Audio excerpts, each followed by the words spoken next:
Have you ever wondered about the origins of the mighty Zeus, the king of gods in Greek mythology? Let's delve into the enigmatic etymology of his name. The term Zeus is a continuation of the theonym Deious, which traced its roots to the Proto-Indo-European god of the daytime sky. In the ancient language of Sanskrit, Zeus was known by a nearly identical moniker, Dios or Dios Pita, which translates to Sky Father. The Latin language, too, has a term that pointed to Zeus in the Roman tradition, Jupiter. This term, Jupiter, is derived from the Proto-Indo-European root dio, a term signifying to shine and also denoting sky, heaven, god. To the Greeks and Romans, the god of the sky was also the supreme god. The similarity between Zeus's Greek title and those for the celestial gods in Sanskrit and Latin provides compelling linguistic evidence that the god had a deep-rooted connection to the Proto-Indo-European sky god. This connection is not a mere coincidence. Zeus, in fact, was the only deity in the Olympic pantheon whose name had such an apparent Indo-European etymology.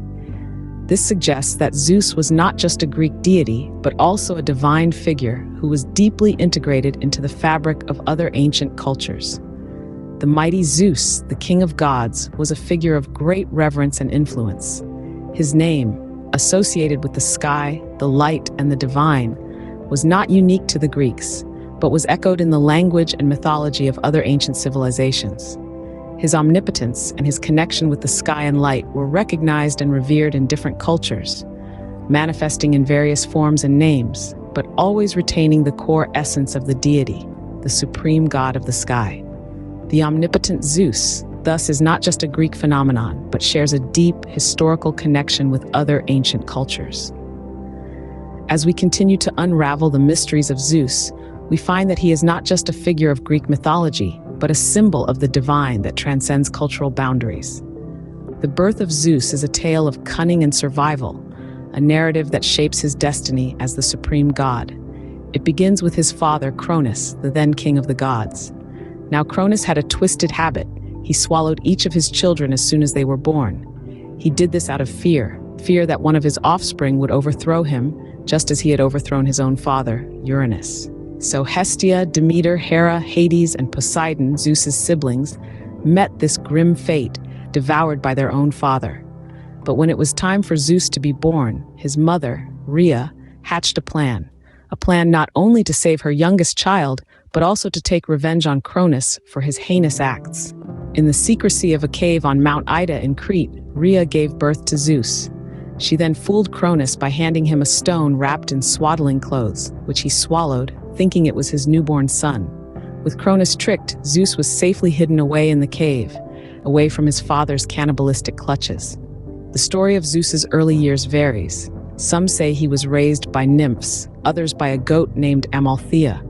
Regardless, Zeus was kept safe until he grew into a formidable god, a god who would eventually challenge his father, free his swallowed siblings, and take his rightful place as the ruler of Mount Olympus. But that's a story for another time. For now, let's focus on the birth of Zeus. Born not in the grandeur of Olympus, but in the secrecy of a cave.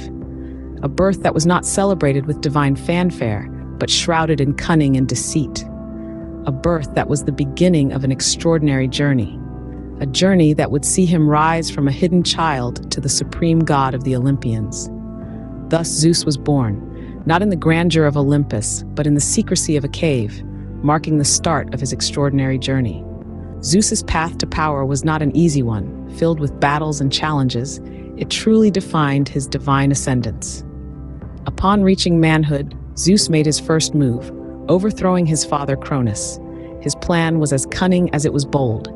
He first disgorged the stone that Cronus had swallowed, setting it down at Pytho under the glens of Parnassus. This stone, known as the Omphalos, would serve as a symbol of order and justice to mortal men. Next, Zeus turned his attention to his siblings, still trapped within Cronus's belly. In an act of poetic justice, he freed them in reverse order of their swallowing. Some tales speak of Medes giving Cronus an emetic to force him to regurgitate his offspring, while others tell of Zeus cutting open Cronus's stomach. Regardless of the method, Zeus's actions marked the beginning of a new era. After freeing his siblings, Zeus released the brothers of Cronus, the Gigantes, the Hecatonchires, and the Cyclopes from their dungeon in Tartarus. Grateful, the Cyclopes bestowed upon Zeus the powers of thunder and the thunderbolt, or lightning, previously hidden by Gaia. Armed with these divine weapons, Zeus, along with his siblings, the Gigantes, Hecatonchires, and Cyclopes, waged a 10-year battle against Cronus and the other Titans, the infamous Titanomachy. But Zeus's trials were far from over. Gaia, angered at the treatment of her Titan children, unleashed her other offspring, the monsters Typhon and Echidna, upon Zeus. However, Zeus, now the supreme god, was not easily defeated. He vanquished Typhon, trapping him under a mountain, and left Echidna and her children alive as challenges for future heroes. All defeated enemies were then cast into Tartarus. After the dust had settled, Zeus shared the world with his elder brothers, Poseidon and Hades, by drawing lots. Poseidon drew the waters, Hades the underworld, and Zeus the sky and air. The battles fought by Zeus were not just for power, but also for establishing order and justice in the world. After the battles were won, Zeus's rule began, marking a new era in Greek mythology. The world, now free from the oppressive rule of the Titans, needed a new order, and Zeus, along with his elder brothers Poseidon and Hades, were the architects of this new world. The division of the world was not a random allocation. It was a deliberate choice, reflecting the strengths and domains of each of the three brothers. Poseidon, the tempestuous god of the sea, was given jurisdiction over the waters. All the oceans, rivers, and lakes were his to rule, and he was revered by sailors and fishermen alike. Hades, the somber and elusive god, was granted the underworld. He reigned over the realm of the dead, a place where mortal souls journeyed after their earthly life ended. His rule was absolute, his domain shrouded in mystery and intrigue for the living. Lastly, Zeus, the sky god, took the sky and air as his dominion. As the supreme deity, he held the highest rank among the Olympian gods. His throne was atop Mount Olympus, where he could watch over the world, ensuring the smooth running of the universe and maintaining the delicate balance between the realms. Zeus's rule was characterized by his wisdom and justice. He was not a tyrant, but a wise ruler who understood the balance of power and the need for harmony among the different realms. His authority was absolute, yet he ruled with fairness, ensuring that each god, each realm, had its rightful place in the grand scheme of things. Zeus' reign was not just about power, but also about maintaining balance and harmony among the different realms. His story, from his birth to his ascension to the throne, is an epic tale of courage, cunning, and power.